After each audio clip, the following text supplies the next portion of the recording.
మార్కెట్లో ముఖ్యాంశాలు ఏంటి అనేది డిస్కస్ చేసుకుందాం. ముందుగా మీ అందరికీ ప్రైస్ యాక్షన్ తెలుగు ఛానల్లోకి స్వాగతం. సో రియల్గా హేమంత్ సర్జికల్ ఐపీఓ అనేది జాక్పాటే. ఎవరైనా ఈ యొక్క ఐపీఓకి అప్లై చేసి వాళ్ళకన్నా ఎలకేట్ అయ్యినట్టయితే రియల్గా లక్కీ అని చెప్పొచ్చు.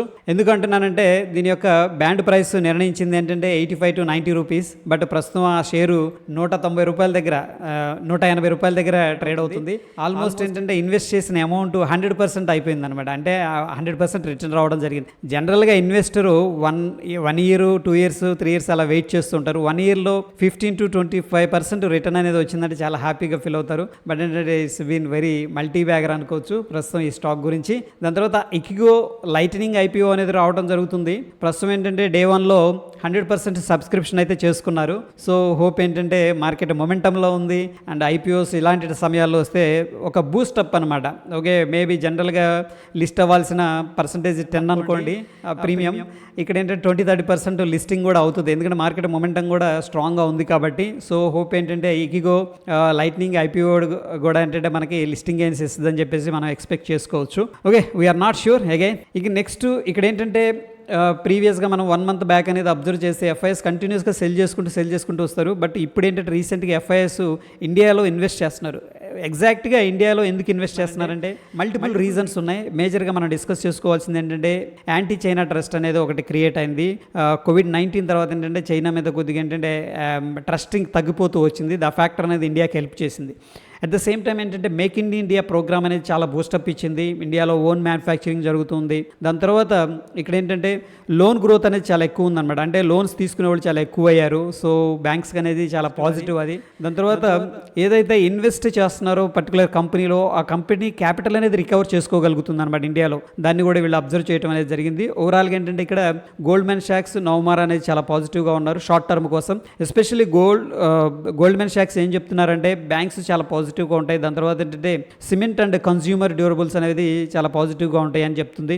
నవమారా వచ్చేసరికి ఇక్కడ ఫైనాన్షియల్స్ అండ్ ఇన్ఫ్రాస్ట్రక్చర్ మీద పాజిటివ్గా కామెంట్ చేయడం అనేది జరిగింది. ఎనీహౌ ఏంటంటే ఫ్రెండ్స్ మనకి ప్రస్తుతం ఏంటంటే India emerging market, fastest growing economy in the world అని చెప్పొచ్చు ఫ్రెండ్స్. ఓకే, సో దాని తర్వాత అనదర్ పాయింట్ ఏంటంటే ఇక్కడ డెట్ సీలింగ్ ఏదైతే ఉందో ఆ సిచ్యువేషన్స్లో ఏంటంటే అందరూ కూడా ఏంటంటే ఒక ఆల్టర్నేటివ్ కంట్రీ అనేది వెతుకుతున్నారు అనమాట. ఎందుకంటే అక్కడ క్రైసిస్ ఉన్నాయి, ఇది ఎలా రియాక్ట్ అవుతుందో అని. అలాంటి సిచ్యువేషన్లో అంటే చాలామంది ఇండియా వైపు రావడం అనేది, ఇండియాలో ఇన్వెస్ట్ చేయడం అనేది జరిగింది. సో ఏంటంటే టెంపరీగా మేబీ కొద్దిగా అవుట్ఫ్లో అనేది జరగవచ్చు, ఎందుకంటే అక్కడ సెటిల్ అయింది కాబట్టి. అందుకే మనం లాస్ట్ 2 days నుంచి కూడా అబ్జర్వ్ చేస్తే కొంత అవుట్ఫ్లో అనేది కూడా కనిపిస్తుంది. బట్ బిగ్గర్ పిక్చర్లో India is the emerging country, strong economic country అని చెప్పొచ్చు. ఇక మనకి చాలామంది చాలాసార్లు వింటుంటాం సో బోనస్ షేర్స్ అంటే ఏందని చెప్పేసి. వెరీ ప్రాక్టికల్ ఎగ్జాంపుల్గా మనం ఇక్కడ చూసుకున్నట్టయితే ఇక్కడ అన్మోల్ ఇండియా లిమిటెడ్ అనే కంపెనీ ఏం చేసిందంటే మన దగ్గర 1 షేర్ ఉందనుకోండి ఫ్రెండ్స్. ఓకే, వాళ్ళు ఏంటంటే 4 షేర్లు ఇవ్వడం అనేది జరిగింది. ఇది జరుగుతుంది అంటే ఎస్ జరుగుతుంది.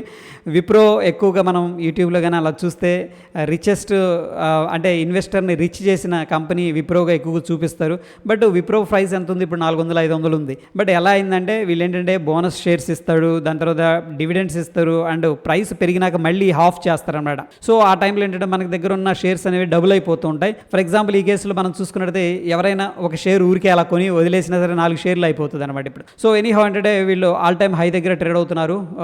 ఇది మన Anmol India company, that is good. దాని తర్వాత ఫ్రెండ్స్ మనం ఫోకస్ చేయాల్సింది ఏంటంటే కళ్యాణ్ జ్యువెలర్స్ అండ్ టైటాన్. ఎందుకంటే ఇక్కడ ఆదిత్య బిర్లా గ్రూప్ వాళ్ళు ఏంటంటే వీళ్ళు కూడా జ్యువెలరీ రీటైల్ బిజినెస్లోకి అడుగు పెడుతున్నారు.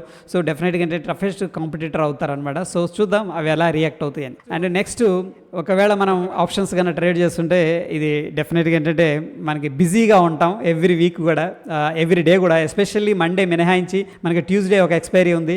Okay, Nifty financial services. Wednesday ఒక ఎక్స్పైరీ ఉంది, నిఫ్టీ మిడ్ క్యాప్ సెలెక్ట్. జనరల్గా ఏంటంటే థర్స్డే 2 ఎక్స్పైరీలు ఉంటాయి, Nifty and bank Nifty. Okay, but ఏంటంటే ఎన్ఎస్సి ఏం చేసిందంటే ఈ యొక్క బ్యాంక్ నిఫ్టీని ఫ్రైడేకి షిఫ్ట్ చేసింది. సో ఫ్రైడే మనకి 3 ఇన్స్ట్రుమెంట్స్ ఉన్నాయి, bank Nifty, BSc Sensex and BSc bank X అని చెప్పేసి. సో ఇది మనకేంటంటే జూలై అంటే నెక్స్ట్ మంత్ 14th అంటే ఆ ఎక్స్పైరీ అయిపోయిన తర్వాత నుంచి అమలు అవుతుంది అనమాట. సో మనం ఆల్మోస్ట్ ఏంటంటే వీక్లో 4 days ఎక్స్పైరీతో బిజీగా ఉంటాం. Okay fine, that is good ఒక వర్షన్లో. నెక్స్ట్ ఏంటంటే అన్ని ఐటీ స్టాక్స్ కూడా ఈరోజు చాలా స్ట్రాంగ్గా కిందకి వెళ్ళడం జరిగింది. యాక్చువల్గా ఏం జరిగిందంటే యూఎస్లో ఈప్యామ్ అనే కంపెనీ యొక్క ఫోర్కాస్ట్ అనేది చేశారనమాట. అంటే దీని రెవెన్యూస్ ఎలా ఉంటాయి అని చెప్పేసి. సో 2023లో దీని ఎక్స్పెక్టేషన్స్ ఏంటంటే తగ్గించారు. సెకండ్ టైం అనేది కన్సిక్యూటివ్గా తగ్గించుకోవడం జరిగింది. సో ఇక్కడ ఏంటంటే ఆ యొక్క ఇంపాక్ట్ అనేది మన ఇండియన్ షేర్ మార్కెట్ మీద కూడా పడింది, ఎస్పెషల్లీ ఐటీ మీద. సో ఐటీ అనేది స్లో డౌన్ ఉంటుంది అనే ఊహాగానాలతో ఏంటంటే షార్ప్ సెల్లింగ్ అనేది జరిగింది. సో యా, నెక్స్ట్ మనకి హౌసింగ్ సెక్టార్కి చూసుకున్నట్టయితే చాలా హౌసెస్ సేల్స్ అనేవి పెరుగుతున్నాయి. యాక్చువల్గా ఏంటంటే ఇన్ఫ్లేషన్ పెరిగింది, వడ్డీ రేట్లు పెరిగినాయి. వీటన్నిటిని డామినేట్ చేస్తూ ఏంటంటే డిమాండ్, హౌసెస్కి డిమాండ్ అనేది క్రియేట్ అయింది. సో ఏదైతే సెక్టార్ ఉందో, ఎస్పెషల్లీ మనం రీసెంట్గా డిఎల్ఎఫ్ కూడా డిస్కస్ చేసుకున్నాం, అక్కడక్కడ దాంట్లో మనం ట్రేడ్ కూడా తీసుకున్నాం అనమాట.